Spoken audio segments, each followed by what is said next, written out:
Chers auditeurs, Dear listeners, bonjour. welcome in comdarchipodcast Season 4 Saison 4, dans le monde fascinant des architectes. and in the architectural projects. Je suis Anne-Charlotte Deponte, passionnée d'architecture et docteur des universités en histoire de l'archi. I am one of the spokespersons of Anne-Charlotte, who is a PhD in architecture history. Merci Thank you d'être avec moi aujourd'hui. to be with us today. Et And maintenant, now, lundi en français, place au talent. and Wednesday, let's talk projects. In English, of course. Bienvenue dans Comme d'Archi.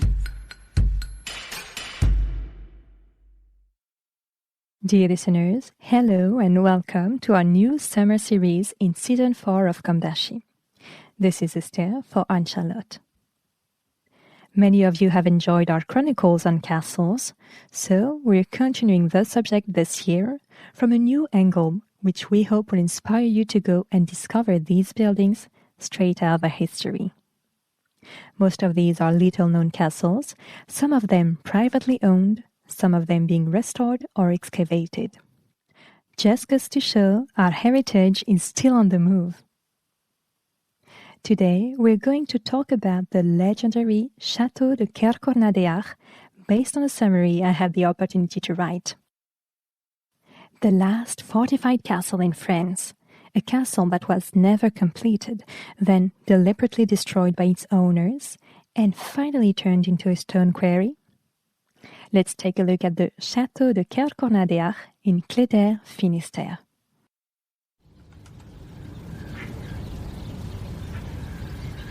Surrounded by legends, like its land, Brittany, the castle now offers only ruins, albeit grandiose ones, in the midst of tall trees. The building, of which only the outer walls, towers, and chimneys remain, is thought to have been built around 1630 by the Marquis de Roscoff, or much earlier. In 1638, a burial mound was discovered. While the earliest known traces of the castle date back to the 13th century, the earliest ramparts may date back to antiquity.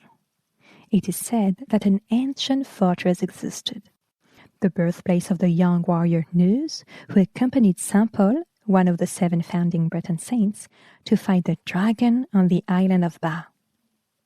Rebours received the estate as a reward, hence the name Kergournadeac'h, meaning place of the man who does not flee. There's also an old saying, before there was a lord anywhere, there was a knight at Kergournadeac'h. From the outside, its silhouette resembles that of a feudal fortress, and it is considered to be the last fortified castle built in France. It's a square granite ashlar building. 20 meters long and 10 meters wide, the corners are flanked by 4 monumental towers. These round towers are fitted with machicolations and topped by a turret with high chimneys. This regular plan is evocative of the late Middle Ages, itself almost 150 years over, and the early plans of the Château de Chambord.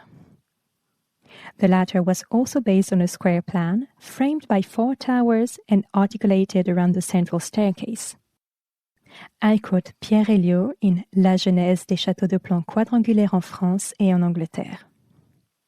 The main building, often stripped of its annexes, was laid out in a circuit that more or less exactly resembled a geometric quadrilateral or polygon with few sides, but enlarged by strong, protruding towers planted in a relatively tight pattern. Previously arranged haphazardly on the terre plans, the buildings were now set against the curtain walls, bordering a central courtyard. End of quote. In 1644, an engraving of the Chateaudekergournadeac'h was published in Vulson de la Colombière's La Science Héroïque. Presumably, construction was well advanced, if not completed. The castle is shown with its 4 towers, topped by slate-clad domes. The towers themselves are topped with columned lanterns, finished off with weather vanes depicting small horsemen, spears and fists. The defensive aspect is reinforced by machicolations along the curtain walls and towers. A loophole can be seen beneath each window. There are several floors of apartments and basements. In particular, a vaulted cellar under the northwest tower.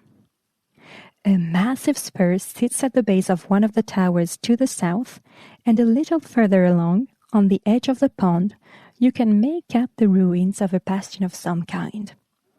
This could be the beginning of an outer wall. Remains of the ramparts erected by the valiant Nuss. But how to explain such a military-looking building in 1630, when the Duchy of Brittany, united with the Kingdom of France for almost a century now, was experiencing rapid artistic, economic, and demographic growth? Indeed, in the 16th century, Brittany developed its maritime trade and became Europe's leading seafaring nation. The golden age of Breton art saw a surge in the construction of seigneurial castles and vast merchant mansions.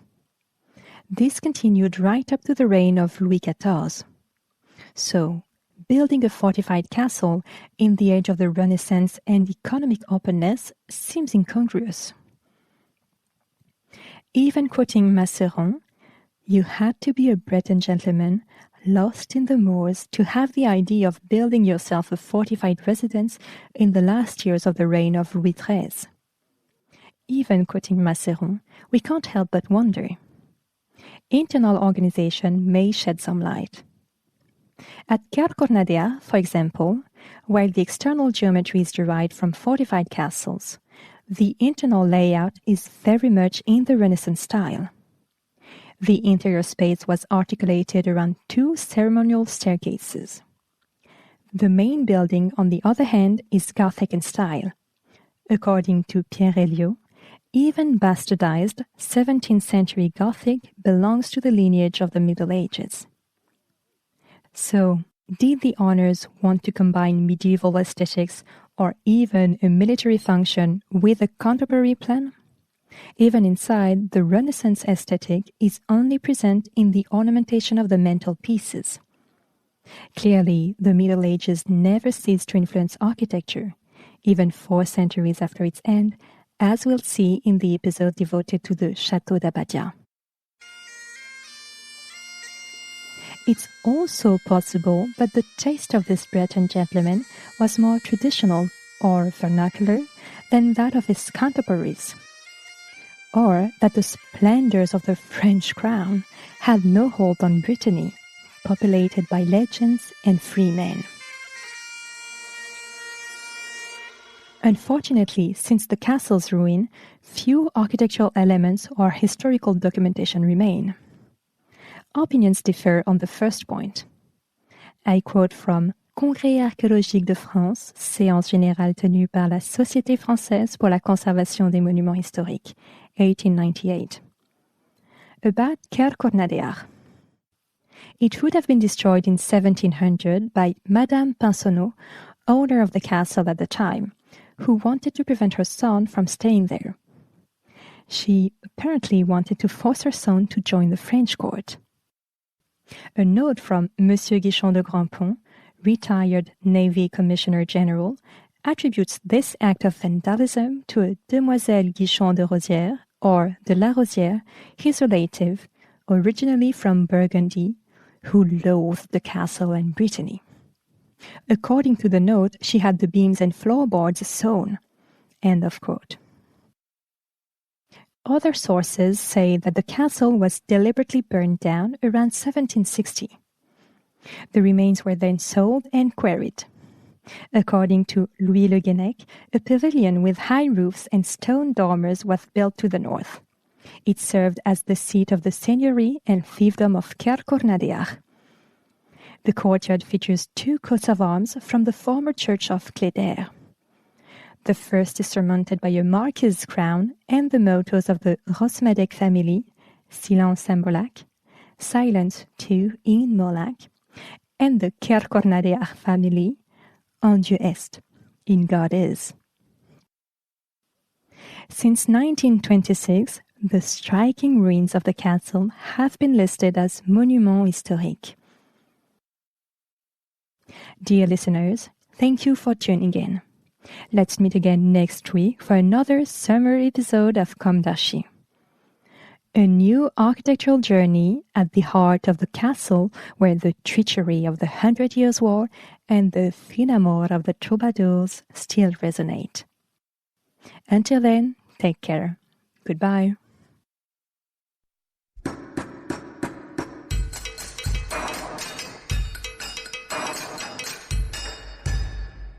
Thank you for listening.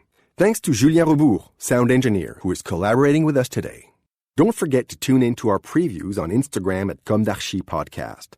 If you enjoy this podcast, don't hesitate to promote it by giving it 5 stars and a little comment on Apple Podcast or on your favorite podcast platform. And above all, subscribe to listen to all of our episodes for free. See you soon, and until then, take care of yourself.